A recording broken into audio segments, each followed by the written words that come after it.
पेनाची nib या चिन्हासमोरील button दाबून संभाजीराजेंच्या स्वराज्य पक्षाला विजयी करा। नमस्कार, मी हर्षदा परब। मुंबईमध्ये विधानसभा निवडणुकीसाठीचा प्रचार आता चांगलाच रंगलेला आहे। उमेदवारांना त्यांचा प्रचार पूर्ण करणं हे एक महत्त्वाचं टास्क बनून गेलेलं आहे। पण अशातच उमेदवारांसाठी दुपारचा वेळ हा स्वतःच्या विश्रांतीचा आणि जेवणा खाण्याचा असतो आणि ही गोष्ट हेरूनच आपण भायखळा इथल्या मतदारसंघातल्या शिवसेनेच्या उमेदवार यामिनी जाधव यांना त्यांच्या घरात गाठलेले आहे। विशेष म्हणजे हा मतदारसंघ अत्यंत महत्त्वाचा आहे, कारण या मतदारसंघामध्ये 2 शिवसेनेचे उमेदवार भिडणार आहेत। शिवसेना वर्सेस शिवसेना असा संघर्ष या मतदारसंघामध्ये पाहायला मिळणार आहे। यामिनी जाधव शिवसेनेकडनं आणि शिवसेना उद्धव बाळासाहेब ठाकरे पक्षाकडनं मनोज जामसुदकर यांचं आव्हान किंबहुना हे त्यांच्या समोरचे उमेदवार असणार आहे। तर यामिनी जाधवांशी आपण सगळ्यात पहिले तर त्यांच्या प्रचाराबद्दल माहिती करून घेऊयात। कसा आणि कुठवर आलेला आहे प्रचार, आणि आता म्हणजे 6-7च दिवस राहिलेले आहेत, त्यामुळे पूर्ण होईल का प्रचार? पूर्ण एरिया विधानसभा मतदारसंघ कव्हर झालाय का? मुंबई तक मलाचे खूप आभार आणि दर्शकांना दीपावलीच्या हार्दिक शुभेच्छा।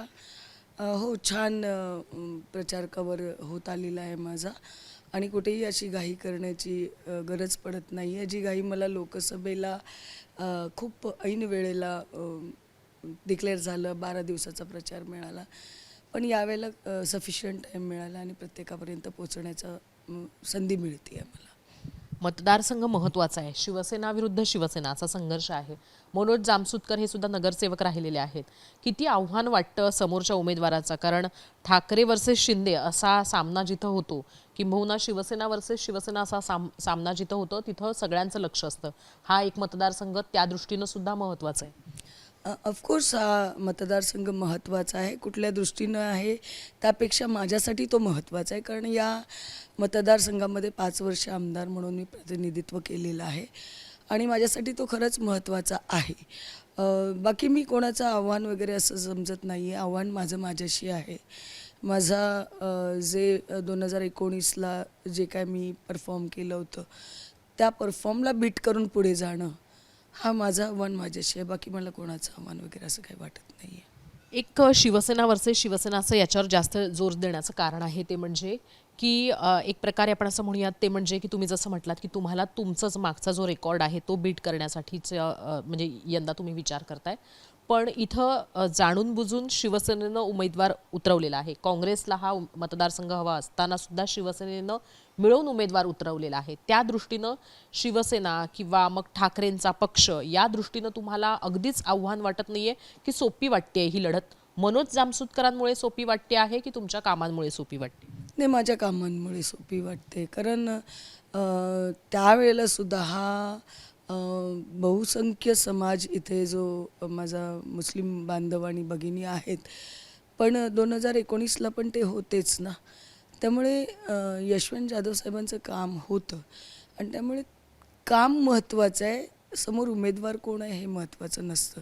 कारण उमेदवार म्हणून त्या पर्टिक्युलर टायमात आपण कदाचित पक्षाला रिप्रेझेंट करत असतो, पण एरवी काम करताना आपण एक लोकप्रतिनिधी म्हणून काम करतो। आपण कोणाला विचारत नाही आणि मी तरी विचारत नाही, यशवंत जाधव साहेब विचारत नाही किंवा शिवसैनिकसुद्धा विचारत नाही की आपण कुठल्या पक्षाचे आहात, आपण कुठल्या जाती धर्माचे आहात। सगळ्यांची कामं आम्ही करतो। कोविडमध्ये खूप काम करण्याचा योग आला। कोविड हे जरी संकट असलं तरी खूप काही शिकवून गेलेलं आहे आणि त्याच्यामध्ये आम्ही काम केलेलं आहे लोकांपर्यंत, मग कुठलाही समाज असू दे। आणि ज्यावेळेला कॉस्मोपॉलिटन विधानसभा आपल्याला आपल्या नशिबी असते त्यावेळेला त्या प्रतिनिधीनं तोच त्याचा कामाचा ॲटिट्यूड ठेवला पाहिजे की माझ्याकडे येणारा प्रत्येक जो माणूस आहे तो माझा आहे आणि त्याचं काम मी केलं पाहिजे।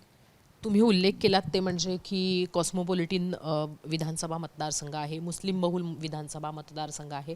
खरं तर तुमची ज्या पक्षाबरोबर महायुतीची मैत्री आहे तो भाजप, सध्या बटेंगे तो कटेंगे, एक है तो सेफ है असे नारे भाजपचे पक्षाचे मोठे महत्त्वाचे नेते देत आहेत आणि ते सुद्धा महाराष्ट्रात येऊन देत आहेत। त्या दृष्टीनं महायुतीच्या इतर उमेदवारांची थोडीशी धाकधूक वाढलेली आहे।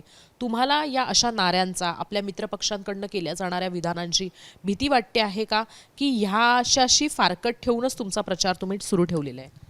बघा, आता प्रत्येक गोष्टीची भीती किंवा कोण काय नारा देत आहे ह्याची भीती बाळगली असती तर ऐन वेळेला मला लोकसभेचं तिकीट दिलं असतं तर ते मी उभी राहिले नसते. कारण या नाऱ्यांना घाबरून जर निवडणुका लढायला गेले तर कोणच निवडणूक लढणार नाही.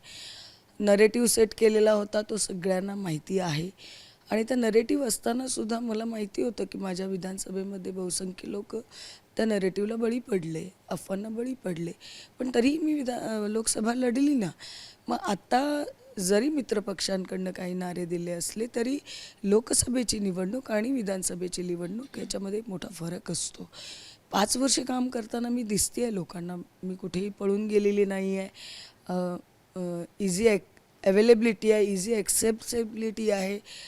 लोकांमध्ये जाते, सुखाला दुःखाला सगळ्याला मी सामोरं जाते त्यांच्या सोबतीनं.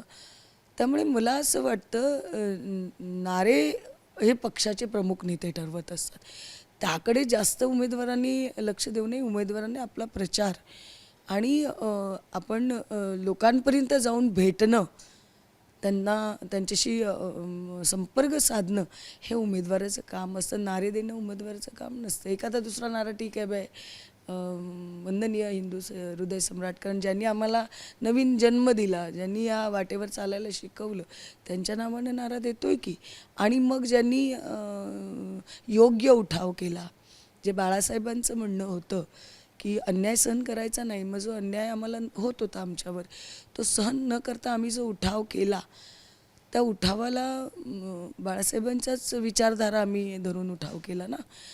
मग मला असं वाटतं की त्या पक्षाचे पण नेते आहेत, त्यांचं काम आज 2.5 वर्ष झंझावातासारखं या महाराष्ट्रभर आहे आणि बायकाळा त्यातलाच एक भाग आहे. सो मी नाऱ्यांकडे जास्त लक्ष देण्यापेक्षा माझी जी मतदार आहेत, माझी जी विधानसभेतली लोक आहेत त्यांच्यासोबत संपर्क साधणं, त्यांच्याशी जाऊन भेटणं या गोष्टीकडे जास्त लक्ष देते आहे. पुन्हा मी एकदा म्हणजे महायुतीचा एक महत्त्वाचा पक्ष म्हणून भाजपकडनं ज्या पद्धतीनं बटेंगे तो कटेंगे किंवा एक है तो सेफ है असा उल्लेख केला गेला.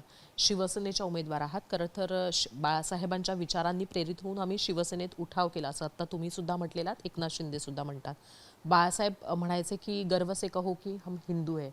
पण बटेंगे तो कटेंगे, एक है तो सेफ है याच्यामुळे मतदारसंघात अडचण होईल असं तुम्हाला वाटतं का? आणि दुसरं महत्त्वाचा मुद्दा म्हणजे की ह्या नेत्यांच्या या विधानाशी जेव्हा तुम्ही मतदारसंघात जाता, मतदारांना सामोरं जातात, तेव्हा असे प्रश्न उद्भवले जातात का, विचारले जातात का? आणि जर विचारलं गेलं तर तुम्ही कशा गोष्टी टॅकल करता? पहिली गोष्ट तर मला विचारलं जात नाही. काही ठिकाणी त्याचा रिॲक्शन दिसते, नाही म्हणणार नाही कारण दिसते. पण ती रिॲक्शन मी आमदार म्हणून काम करत असताना मला कुठेही आडवी येत नाही. कारण मी कुठलाही एक समाज पकडून किंवा एक धर्म पकडून काम करतच नाही आहे ना. त्यामुळे जो उमेदवार आहे तो अशा प्रकारच्या कुठल्याही पद्धतीनं वागत नाही आहे, सगळ्यांना माहिती आहे. आणि मग जर असं असेल तर मग गेल्या वेळेला लोकसभेला त्यांनी काय केलं, त्यांनी सुप्त बटेंगे तो कटेंगेच सांगितलं होतं ना. आज ओपनली कोणतरी सांगतंय. ही एक लोकांना जाणीव करून देणं आहे की जर आपण एकत्र आलो तर चुकीचा उमेदवार देण्यापेक्षा जो योग्य उमेदवार, काम करणारा उमेदवार, लोकांना उपयोगी येणारा उमेदवार, लोकांशी संपर्कात असणारा उमेदवार आणि तो लोकप्रतिनिधी म्हणून काम ऑलरेडी करतोय, तो उमेदवार योग्य आहे की नाही हे बघा. बटेंगे तो कटेंगे म्हणजे उगाच कुठल्या तरी आमिषांना, अफवांना बळी जाऊन विभक्त होऊ नका. जो उमेदवार आहे तो किती काम करतोय, काय काम करतोय किंवा त्याची तुमच्याशी, मतदारांशी किंवा ओव्हरऑल मतदारसंघातल्या लोकांशी, माझं काय केवळ मतदारांशीच चांगलं रिलेशन मेंटेन नाही आहे. माझं जे मतदार नाहीत, जे कुठेतरी दुसरीकडे राहतात, भाड्याने माझ्या विभागात राहतात, पण त्यांचं काम पडलं की माझ्याकडे येतात नाही आहे. सो मी मतदार बघून काम, मतदारांचं तर करायचंच असतं, पण माणूस म्हणून माणसाचं काम करायचं असतं. हे माझा दृष्टिकोन आहे. थोडंसं मला हा प्रश्न पडला आहे ते म्हणजे की तुम्ही मुस्लिम बहुल मतदार संघामध्ये आहात, तुम्ही स्वतः हिंदू आहात. ही गोष्ट जर लक्षात घेतली तर कुठेतरी हिंदू खतरे में आहे ची भावना मधल्या काळामध्ये महाराष्ट्रामध्ये पाहायला मिळाली होती. पण या मतदारसंघात तुम्हाला सेफ वाटतं का? बघा मी पुन्हा सांगते आम्ही वंदनीय बाळासाहेबांच्या विचारांवर चाललो आहे. काय अभिप्रेत होतं त्यांच्या हिंदुत्वामध्ये? ठीक आहे, गर्व से कहे हम हिंदू है. हिंदू म्हणजे कोण? हिंदुस्थानात राहणारा व्यक्ती. ते काय म्हणतात की जो हिंदुस्थानातला राहणारा व्यक्ती तो बहुभाषिक असेल, बहुसामाजिक असेल, बहुधार्मिक असेल, तो हिंदू, ते हिंदुत्व. ते म्हणाले का कुठल्या मुस्लिम समाजाच्या लोकांना मतदान करू नका म्हणून किंवा त्यांना मदत करा म्हणून? इनफॅक्ट मला इथे अगदी गर्वाने सांगावंसं वाटतंय की त्यांच्या जवळची लोकं बरीच मुस्लिम समाजाची होती. साबीर शेख त्यांचे मंत्री होते आणि त्यांचं स्टेटमेंट आहे षण्मुखानंद हॉलला की हा माझा साबीर शेख मंत्री आहे आणि शेवटच्या क्षणापर्यंत तो माझा राहणार आहे. हे काय होतं हो? हे हिंदुत्वच होतं ना. त्यांना त्यांची रोज तब्येतीची काळजी घेणारे लीलावतीतले डॉक्टर जलील परकार हे कुठल्या समाजाचे होते? मुस्लिम समाजाचे होते. मग त्यांनी असं काही केलं का बाबा मैं गर्व से कहूँ हिंदू म्हणजे हिंदू हिंदू असं नव्हतं ते. त्यांच्याकडे सगळे होते, सगळे. मला सांगा शिवाजी महाराजांच्या जे अष्टप्रधान होतं किंवा त्यांचे मावळे होते त्याच्यात एकच समाज होता का? केवळ बाबा एकाच समाजाची लोकं होती? नाही ना. त्यांचे पण काही मुस्लिम समाजाचे खंदे समर्थक होते, त्यांना माहिती देणारे होते की. मग आपण का समजायचं की हिंदू म्हणजे त्याच्यात हिंदुस्थानात राहणारा माणूस हिंदू आणि त्याच्यासाठी लढा द्यायचा, त्यांच्यावर अन्याय होऊ नये, हा सिंपल हिशोब आहे. आता मला सांगा, नरेटिव्ह सेट केला गेला, आम्हालाही मीडियातनंच कळलं, नंतर रिपोर्ट जो काय समोर आला, कॅल्क्युलेशन्स समोर आले, कळलं आम्हाला की बाबा एकच वन साईड वोटिंग झालं. कशामुळे झालं? नरेटिव्हमुळे झालं. चुकीचं सगळ्याकडे पसरलं गेलं. पण त्याच्यानंतर मुख्यमंत्री माझी लाडकी बहीण योजना आली. शिंदेसाहेबांनी ही योजना महायुती म्हणून जाहीर केली ना. शिंदेसाहेबांनी एकट्याने नाही केली. हिंदू समाजासाठी केली का? नाही. बहुभाषिकांसाठी केली, बहुसामाजिक लोकांसाठी केली, सर्व धर्मासाठी केली. हे हिंदुत्व आहे. विकास करताना ते काय म्हणतात का, हा कोस्टल रोड इथनं मधनं जातोय, इथे हिंदू लोक आहेत हो, हा कोस्टल रोड इथनं कट करा, असं नाही आहे ना. किंवा सुविधा देताना शेतकऱ्यांसाठी 1 रुपयामध्ये हमी जो काय विमा आहे, शेतकरी मुस्लिमसुद्धा आहेत ना ग्रामीण ठिकाणी, त्यांनाही तो मिळतोय. अमुक एक हेक्टरची जी शेती आहे किंवा एवढी वीज वापरणाऱ्यांना वीज माफी केलेली आहे, त्यांची बिलं आधीची माफ केली. समाज मागितला, कास्ट सर्टिफिकेट मागितलं, काही नाही मागितलं. मग हिंदुत्व म्हणजे काय नेमकं? काय नेमकं? मुस्लिम समाजाला भडकवणं म्हणजे हिंदुत्व का? जे त्यांनी लोकसभेला केलं. आणि मग हो, मी बुरखा वाटला, मी अभिमानाने सांगते, मुस्लिम समाजामध्ये मी बुरखा वाटला. संकल्पना अगदी साधी होती. वर्षभर आम्ही काम करत होतो त्याच्यावर की आपण इतर भाषिक किंवा इतर समाजासाठी पैठणीचे खेळ घेतो, त्यांना साड्या वाटतो. मग मुस्लिम समाजाचा पेहराव काय आहे? बुरखा आहे आणि रिस्पेक्टेड आहे तो. त्यांनी मला ट्रोल केलं, थँक्यू व्हेरी मच ट्रोल केलं, म्हणून मला माझी भूमिका पुढे आणता आली. आणि जर मला मतदान बघून ते करायचं असतं तर मी लोकसभेच्या आधी नाही का मला आमदारापेक्षा खासदार झाली असती तर आनंद झाला असता ना. मी संसदेत जाऊन माझे प्रश्न मांडले असते. पण मी त्याच्या आधी नाही केलं ना, कारण ते इलेक्शनसाठी नव्हतंच. ते रेडी झालं होतं. माझ्यावर अचानक लोकसभा आली आणि मग विधानसभेनंतर मधला वेळ होता तेव्हा आम्ही ते इम्प्लिमेंट केलं. त्याच्यामध्ये इतकं पोट यांचं का दुखलात. त्यांच्या बाजूने किती वक्फ बोर्डाच्या बिलावर त्यांनी भूमिका मांडली की 9च्या 9 जाऊन पळून गेले. ते म्हणतात त्यांचे पक्षश्रेष्ठी दिल्लीत आलेले. पक्षश्रेष्ठींना तुम्ही कधीही भेटू शकता. अवेलेबिलिटी, ॲक्सेसिबिलिटी आहे ना तुम्हाला. आणि तुम्ही तर खासदार लोक तर तुम्हाला तिथे दिल्लीतच आल्यावर तुम्ही नंतर भेटू शकत होतात. बिलावरच्या चर्चावर तुम्हाला बायकॉट करायची गरज काय होती? इनफॅक्ट मला वाटतं पक्षश्रेष्ठींनी त्यांना आदेश द्यायला पाहिजे होते की ज्यांच्या मतदानावर तुम्ही निवडून आलात, एकतर्फी एक गट्टा मतदान ज्यांचं घेतलं, कारण ते घेतलं म्हणूनच तुम्ही त्या समाजांच्या लोकांना पार्टी द्यायला दिल्ली दरबारमध्ये गेलात. हिंदू समाजाच्या कुठल्या लोकांना पार्टी दिली? तो ते कन्सिडर्ड होते ना, ते तुम्हाला करणार म्हणून. मग त्यांना बाकीच्यांना पार्टी का, ते लालून चालून होतं का? मग त्यांच्या जर पार्ट्या तुम्ही अरेंज करू शकता तर त्यांच्या वक्फ बोर्डाच्या प्रश्नावर तुमची भूमिका तुम्ही मांडलीत का नाही? आणि पक्षश्रेष्ठींनी त्यांना आदेश द्यायला पाहिजे होता की no boycott, you should be present in Sansad and show your thoughts on that matter. त्यांनी केलं का? नाही केलं, बाहेर पडले ते. तुम्ही बुरखा वाटपाचा उल्लेख केलेला आहे, खरं तर त्या मुद्द्याकडे यायचंच होतं, पण तुमच्या मित्रपक्षानंच त्याच्याबद्दलची नाराजी व्यक्त केलेली आहे. तुमचा मित्रपक्ष आत्ता त्यांचं म्हणणं काय आहे? कारण जसं तुम्ही म्हटलात त्याप्रमाणे लोकसभेला थोडी उशिरा उमेदवारी जाहीर झाली होती, आत्ता अगदीच सुरुवातीच्या काळातच तुमची उमेदवारी जाहीर झाली होती. मित्रपक्ष तुमच्याबरोबर प्रचारात आहे का? कारण मुस्लिम बहुल एरिया आहे. दुसरं महत्त्वाचं म्हणजे की तुमच्या मित्रपक्षानेच तुमच्यावर टीकासुद्धा केली होती त्यावेळेस तुम्ही उत्तरही दिलं होतं. तर आत्ता जसं म्हणताय तसे जे हिंदुत्वाचे प्रश्न यामिनी जाधवांनी आपल्याला इथं बोलताना उपस्थित केले, खरं तर ते त्यांच्या मित्रपक्षांना सुद्धा त्यांनी उपस्थित केल्यासारखीच स्थिती आहे.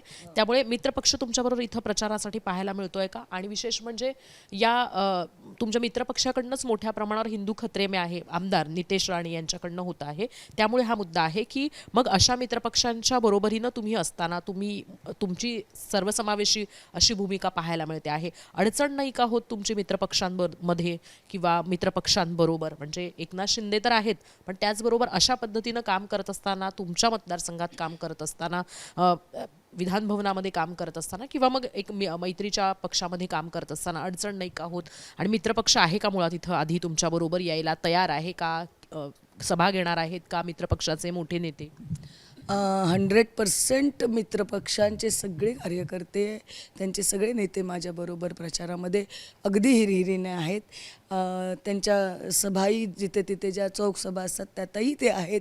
सगळे मित्रपक्ष, मग तो भाजप असेल, राष्ट्रवादी असेल, त्याच्यानंतर रिपब्लिकन पक्ष असेल, आणि आता मनसेनी मला पाठिंबा दिला आहे, मनसेसुद्धा आहे.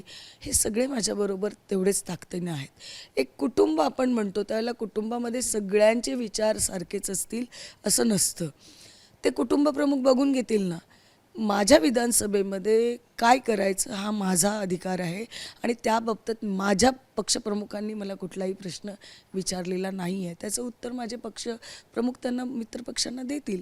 माझी विधानसभा कशी सांभाळायची, तिथे काय करायचं, मग ते त्यांनी ट्रोल केलं ना, त्यांनी माझ्यावर त्यांचा निषेध व्यक्त केला, पण त्या निषेधाला माझी भूमिका काय आहे मी स्पष्ट सांगितलं. त्यांच्या विधानसभेत तेही मुस्लिम समाजाकडे जात असतील ना, त्यावेळेला मी कधी प्रश्न उपस्थित करते आहे का? कारण तो त्यांचा अधिकार आहे. त्यामुळे माझ्या या विधानसभेत काय करायचं, कुठल्या समाजासाठी काय करायचं हा माझा अधिकार आहे, आणि तो माझ्या अधिकाराच्या आड माझे पक्षप्रमुखसुद्धा येत नाहीत. किंबहुना तुम्ही ज्या मित्रपक्षाची उदाहरण देत आहेत त्याच्याच एका विषयावरून मी मित्रपक्षांना उत्तरं दिलीत ना अधिवेशनामध्ये. मी मित्रपक्षाचं ऐकून नाही घेतलेलं आहे, कारण मी माझी स्वतंत्र शिवसेनेची आहे विचारधारणा. हो, जसं मी म्हटलं, कुटुंबात अनेक लोकांचे विचार एकमेकांशी जुळत नाही, त्यांची मतं वेगळी असतात, त्यांची मांडणी वेगळी असते, त्यांचं बोलणं वेगळं असतं. It is up to them. It will not affect to my work or my attitude towards my constituency. So माझं उत्तर मी त्यांना दिलेलं आहे. माझा विधानसभा आहे, त्याच्यात काय करायचं हा माझा प्रश्न आहे, माझा अधिकार आहे. लोकसभेमध्ये तुम्ही म्हणता त्याप्रमाणे एक गठ्ठा मतदान झालं. तुम्ही महाविकास आघाडीच्या अनुषंगानं बोलताय असं मी धरून चालतंय, कारण तुम्ही म्हटलत की पार्ट्या दिलेल्या आहेत वगैरे. त्यांनी एक पद्धतीचं, एक समाजाचं, एक धर्माचं, व्हायरल केलंय. एका धर्माचं जे मतदान आहे ते म्हणजे त्यांनी कन्सिडर केलेलं आहे असं म्हटलेलं. पण हीच परिस्थिती लोकसभेची विधानसभेमध्ये राहील असं तुम्हाला वाटतं का, की असं होणार नाही? आणि दुसरा महत्त्वाचा मुद्दा आहे ते म्हणजे की आत्ता खरोखर मुस्लिम किंवा दलित समाज जो आहे तो महायुतीच्या दृष्टीनं मतदान करेल का? कारण तुमच्या या मतदारसंघामध्ये तशाच पद्धतीची वोटर्स आहेत म्हणून. सगळ्यात पहिल्यांदा म्हणजे वंदनीय बाळासाहेब होते तेव्हाची शिवसेना जी आता उबाटा आहे, ती शिवसेना ती राहिलेली नाही. बाळासाहेब कधी जातपात मानत नव्हते. पण हो, जी आत्ता गेल्या बाळासाहेबांच्या नंतरची जी सेना आहे त्यातले प्रमुख नेते हे अँटी मुस्लिम आहेत, हे मी अगदी ठामपणे सांगू शकते. यांनी काय केलं मुस्लिम समाजासाठी? काही केलेलं नाही आहे. दलित समाजासाठी काय केले? माझा एक प्रश्न आहे की जे प्रतिनिधित्व करतायत या पक्षाचे, याच्या आधी कधीतरी तुम्ही दलित समाजाचे प्रणेते, भारतीय घटनेचे शिल्पकार आणि आम्हा सगळ्यांचे जन्मदाते, कारण मी मी बौद्धधर्मीय आहे, मी बाबांची अनुयायी आहे, यांच्या 6 डिसेंबरच्या महापरिनिर्वाण दिनानिमित्तानं कधी चैत्यभूमीला नतमस्तक होताना पाहिलं का हो तुम्ही? नाही. हे समाजाने समजण्याचं गरजेचं आहे. मुख्यमंत्री झाल्यानंतर प्रोटोकॉल असतो हो, ते प्रोटोकॉलप्रमाणे जावं लागलं, पण याच्या आधी कधी झालं का? मग किती कणव आहे यांना.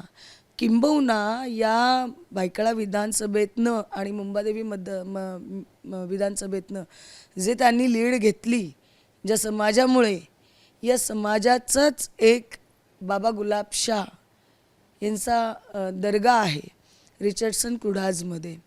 तो दर्गा असा विभागला गेला आहे की तो अर्धा जेजेच्या प्रिमायसेसमध्ये येतो आणि अर्धा रिचर्डसनच्या प्रिमायसेसमध्ये येतो. 26 जानेवारीला त्याचा उरूस असतो. बरेच मुस्लिम बांधव तिथे नतमस्तक व्हायला येत असतात, जियारत करायला येत असतात. त्यांना अडचण होते की रिचर्डसन कुडास त्यांना भयंकर, त्यांना परमिशन्सला वगैरे, आणि वर्षातनं एकदाच असतो तो, काय दर आठवडा महिना असा काही प्रकार नाही आहे. त्यांना रिचर्डसन कुडासकडनं प्रॉब्लेम होतो. त्यांनी जाहीररित्या, माझे काही इंटरव्ह्यूज आहेत मी तिथे गेल्यानंतर, ते लोक घेतात आणि त्यांची मागणी मागतात की आम्हाला हा दर्गा इथून असा कट करून एक 200 फुटाची जागा मिळाली तर या दर्ग्याचं बांधकाम होऊन पलीकडच्या साईडला जेजेकडे आपण तो ओपन करावा, जेणेकरून आम्हाला 26 जानेवारीला कुठल्याही बिना अडचणीचा तिथे आम्हाला जियारत करता येईल. ह्याच्यासाठी ज्यावेळेला इथले जे आता खासदार जे 10 वर्ष गायब होते आणि पुढचे 5 वर्ष गायब असणार आहेत, ज्यांनी मुसलमान समाजाला इतकी आमिषं दाखवली आणि प्रॉमिसेस केलेत, यांना किती कणव आहे हो या मुस्लिम समाजाची. त्यांच्या एक दर्ग्याची गोष्ट होती आणि आम्ही ते ज्यावेळेला अवजड उद्योगमंत्री होते केंद्रात, त्यावेळेला त्यांच्याकडे फक्त 200 फूट आतून रिचर्डसन कुडाजमधनं जागा मागितली होती मी आणि यशवंत जाधव साहेबांनी, जी त्यांच्या हातात होती. ते इझिली देऊ शकत होते की तो असा आम्हाला फक्त इकडनं बांधू द्या आणि बाहेरच्या साईडला तो आम्हाला ओपन करायचा आहे, जेणेकरून मुस्लिम बांधवांना त्याचं जियारत करता येईल. त्यांनी उत्तर आम्हाला दिलं की तुम्हाला खूप या मुस्लिम समाजाचे लाड पुरवायला आवडतं, पण हा मुस्लिम समाज कधीच आपला झाला नाही आणि आपला होणार नाही. हे या खासदारांचं वाक्य होतं. त्याच खासदारांनी मुस्लिम समाजाची मतदान मात्र घेतलं. आता कुठे आहेत मुस्लिम समाजाच्या गल्ल्या, हाऊस गल्ल्या भरतायत, वाहतायत. मी करून घेते आहे, कारण त्यांना माझ्याकडे येताना कुठेतरी एक भिडस्त झाली आहे की आपण हिला सपोर्ट नाही केला लोकसभेला. पण मी तसं नाही केलं. मी वॉर्ड ऑफिसरला लगेच, वॉर्ड ऑफिसला, त्या मेंटेनन्स डिपार्टमेंटला त्या हाऊसगल्ल्या क्लीन करा, त्यांची कामं आजही करते. त्यांची माझ्याकडे येणारी कामं व्हेरी नेक्स्ट डे ज्यावेळेला रिझल्ट लागला त्याच्या व्हेरी नेक्स्ट डे माझ्याकडे 7-8 आधार कार्ड अटेस्टेड करायला होते आणि त्यातले 6 आधार कार्ड हे मुस्लिम समाजाचे होते. कोण मोहम्मद होतं, कोण रुबीना होती, कोण हसीना होती. सिग्नेचर करून दिले, मी फेकून नाही दिले. कारण मला हे समाज हा राजकारणात आणायचा नाही आहे. कुठला सामाजिक कुठल्याही धार्मिक राजकारण इथे माझ्या विभागात मला नाही पाहिजे. या विभागामध्ये कोणी कोणाला विचारलं नाही पाहिजे की तू कोण आहेस म्हणून. मी माणूस आहे, तुम्हीही माणूस आहात, आणि इथं केवळ एक धर्म आणि एकच स्वभाव चालला पाहिजे, तो माणुसकी म्हणून, असं मला. 3 वर्षांपूर्वी ITनं तुमची म्हणजे जे सदस्यत्व आहे ते रद्द करायला सांगितलं होतं एक प्रकारे. म्हणजे सांगितलं होतं की त्यांची जी आमदारकी आहे ती रद्द करायला हवी, आणि त्याच्यानंतर पुढच्या गोष्टी घडत गेल्या. कोर्टामध्ये केस आहे या सगळ्या संदर्भातली. ITनं तुमच्या म्हणजे ITचं जे तुम्ही ॲफिडेव्हिट भरलं होतं त्याच्यावरच आक्षेप घेतला होता मागच्या निवडणुकीच्या वेळेस. तर त्या दृष्टीनं तेव्हापासून ते शिवसेनेचं बंड या दरम्यानच्या काळामध्ये या सगळ्या गोष्टी, याचा प्रभाव तुमच्या निवडणुकीमध्ये होईल असं वाटतं का? दुसरीकडे शिवसेनेत तुम्ही म्हणताय ज्याला बंड आहे त्याला काही शिवसैनिक हे गद्दारी म्हणतायत, तर या दृष्टीनं तुम्ही विचार केला आहे का? याचा परिणाम निवडणुकीवर तुमच्या होईल असं तुम्हाला वाटतंय का, की आत्ता हा मुद्दा तुमच्यासाठी नाही, इथल्या शिवसैनिकांसाठी नाही, असं तुमचं म्हणणं आहे? सगळ्यात पहिल्यांदा तुम्ही जो गद्दार हा शब्द वापरलात, आणि हा उठाव जो झाला त्या उठावात मी सामील झाले, कारण मीही त्या गोष्टींनी त्रस्त होते. आज मी कुठेतरी ऐकलं की मी म्हाडाचा फंड खाल्ला, मी कामं केली नाही, असं मला ऐकायला मिळालं. पूर्ण 2.5 वर्षात मला त्या 2.5 वर्षात 22 कोटी फंड मिळालेला आहे. कामं झालेली आहेत, मग फंड कुठून खाल्ला. मुंबई महानगरपालिका आम्ही लुटली. मुंबई महानगरपालिका कोण चालवत होतं? मग आम्ही लुटत होतो. यशवंत जाधव साहेब आणि मी जर लुटत होते तर पक्षश्रेष्ठी काय करत होते? कळत नव्हतं का त्यांना की ते लुटीचे मेन होते? असं मला प्रश्न विचारायचा आहे. ठीक आहे, गद्दार, उठाव करणाऱ्यांना गद्दार म्हणतात की पक्ष बदलणाऱ्यांना गद्दार म्हणतात? तर पक्ष बदलणाऱ्यांना गद्दार म्हणत असेल तर मी पक्ष बदललेला नाही. मला जर हा असा जर मला कोंडीत पकडलं, आणि पहिली गोष्ट माझ्यावर केस कुठल्या ITनी मला डिस्क्वालिफाईड करायचं असं नाही केलेलं आहे. समोरच्यांची मागणी आहे, मी उठाव केला म्हणून मला डिस्क्वालिफाईड करा. ITला मी उत्तरं देतो आहे, त्यांची जी उत्तरं आहेत ती एजन्सी मला विचारते आणि तो त्यांचा अधिकार आहे, ते विचारते, ते आजही विचारत आहेत. जर कोणाच्या डोक्यात असं असेल ना की मी काहीतरी हातमिळवणी केली, या गोष्टीसाठी मी उठावामध्ये सामील झाली, तर आज तागायत आज 2.5 वर्ष झाली मी ITला माझी उत्तरं दिली नसती. मला आजही उत्तरं द्यावी लागतात, माझ्या कुटुंबाला उत्तरं द्यावी लागतात. आणि जर मोमेंट मला यातनं मोकळं करणार आहे BJP, असा जर हा क्रायटेरिया लावत असतील तर मग मी माझ्या घरी फेब्रुवारीमध्ये IT आली. मी मार्चमध्ये ते गेल्या गेल्या BJPशी हातमिळवणी करून BJPमध्ये प्रवेश केला असता, कारण त्यांचा आमदार हा कुठल्याही अशा घाणेरड्या आरोपाखाली असलेला त्यांना आवडला नसता.